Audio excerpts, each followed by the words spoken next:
True. When you set your boundary, say for instance, you say, I choose to only channel energies, ascended masters, angels from the fifth dimension and above. You set that intent, and that is your word. Your word is gospel there.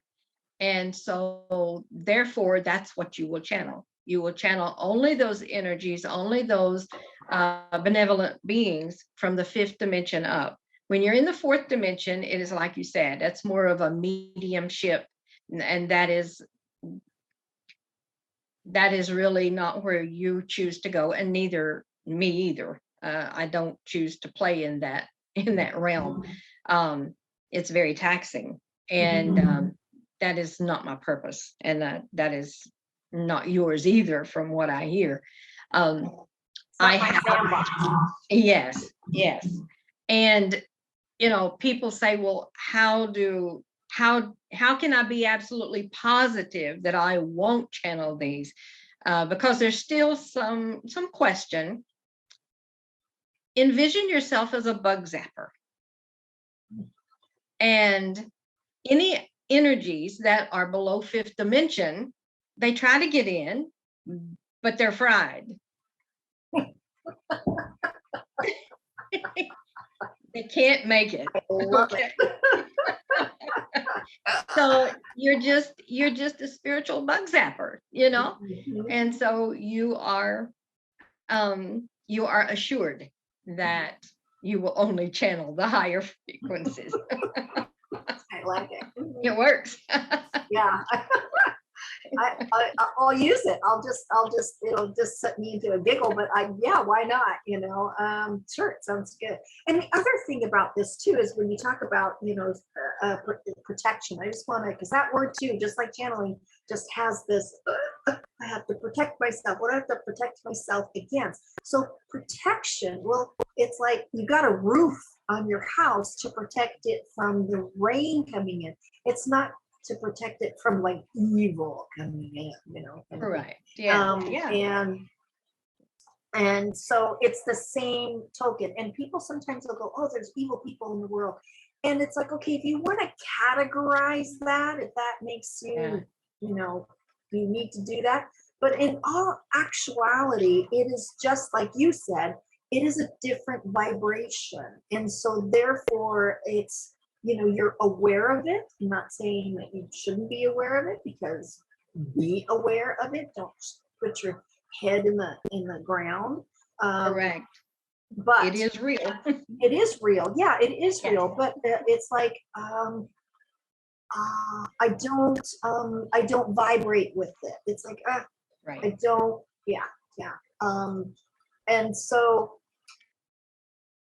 if your vibration is not of a level that, when this, if we'll call it the devil, or we'll call it the evil, or whatever you want to call it, comes in, it will come in at a weak spot in your physical being. So correct.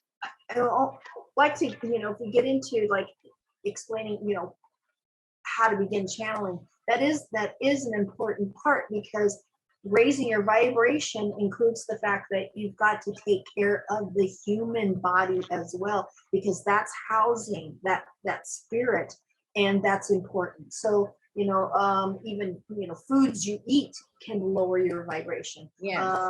People you hang around with can lower your vibration. Thoughts and ideas lower your vibration, and this because you can feel it in your physical being. You can feel yes. It.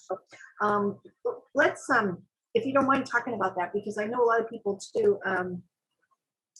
It's like who can I know you covered this. I'm not who can meditate. There's something who can channel, and you mentioned anybody can channel. So why would they want to channel? I mean, why would they want to do this? Well, the first reason is Only because I ask myself this question all the time. Why do you want to do this? And your answer ends up being, it just feels natural. It is something that I want to do to help humanity. I want to help others to live above what's going on, live above all the chaos and the drama that's going on. Channeling is a gift that everyone has. They have it. Not everyone would choose to use it.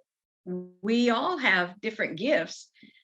We can do anything we set our minds to, but we don't always choose every single thing.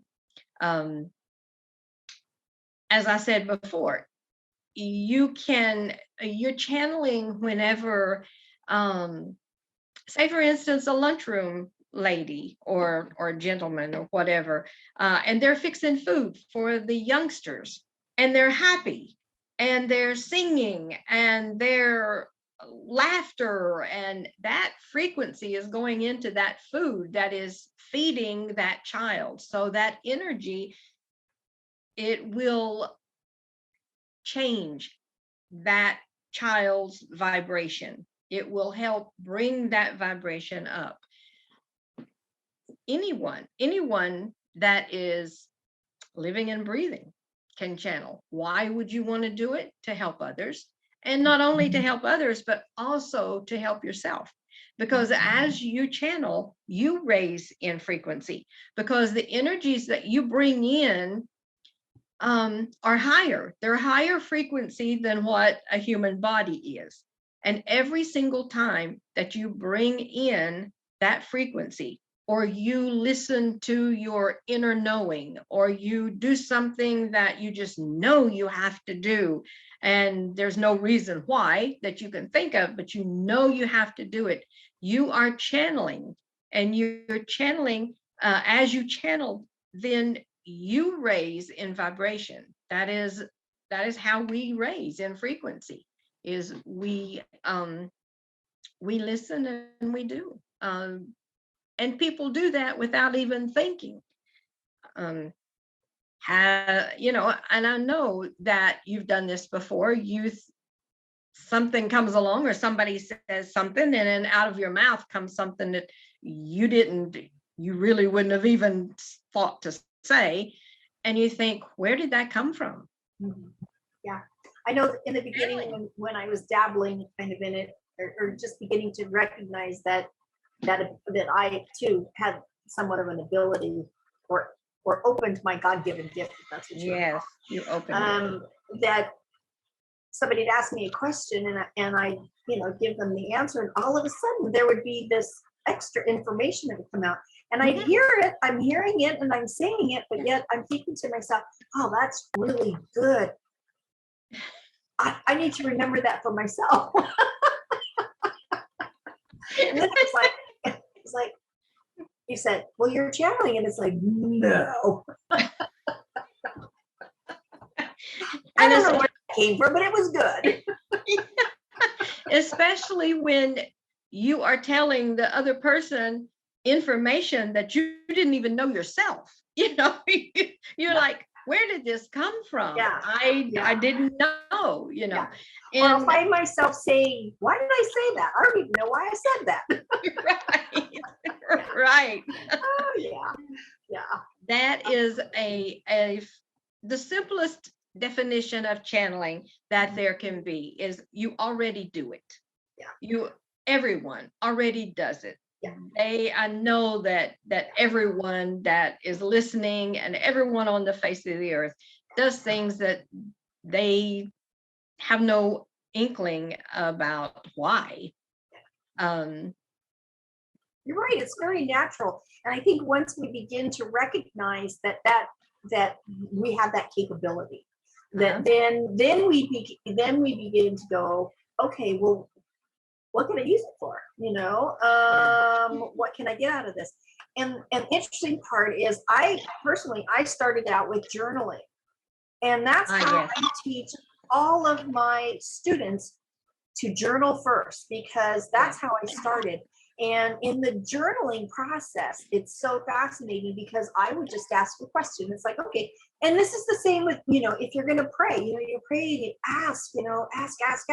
And it's like, well, how do you receive the answer? You're Yes. waiting. Well, when journaling, I just used to ask a question and then I would answer it. Answer it, and I'd start answering it, and of course it's me answering it, and it might start out as a little on the negative side because I've got a question that's really got me riled up, and I start answering it in a negative aspect, and then all of a sudden this other stuff just starts coming in explanation wise, and it's like, whoa, okay, all right, well, that's interesting. Okay, well, I can see that. I can see how that could unfold. And then the best part, the ultimately best part is I might go back and look at something that I journaled maybe 2 weeks ago, and I'll read it. One, it is not me. I know it's not me. It is not the way I speak. It is not the way. And I recognize that right away. And that's what really just floored me, like, who in the heck was this? And so then I have to go back and start journaling and say, who said this? But there's still that part of me where I argue with them all the time. And I think whoever you talk to that channels knows this. But I argue sometimes with them, and it's like, that sounds like a bunch of bunk. And if you were here in the physical form, you would know how difficult that is. Or I'd say, oh yeah, that sounds really, really good. I need some validation. I need some more information. And lo and behold, it always comes in. Always. And I say always as definitive that it always comes in. I'll see it in a book, or I'll see it in a podcast that I want. All of a sudden, this podcast comes up, and it's like, well, holy crap, that's exactly what I was asking about. But or even this is my one that I always talk about is I'll be in line at the grocery store, and the grocery clerk is checking me out, and she's being very, communicative, very cordial that day. And all of a sudden, she gives me the answer that I was looking for, and I thought, I don't even remember getting on this subject. And she will even say to me, I don't know why I told you that. It's like, oh, that's okay. I found it very interesting. It's like, okay, all right. Thank you. I got the message. Thanks. They love to give confirmation. Yes. Because they don't want you afraid. They want to be able to come through and communicate. They've waited for eons to do this. And so when you ask for, and I'm the world's worst of asking for confirmation, I'll ask for confirmation and they'll give it, and then I'll say, okay, you did that, but if it's really true, then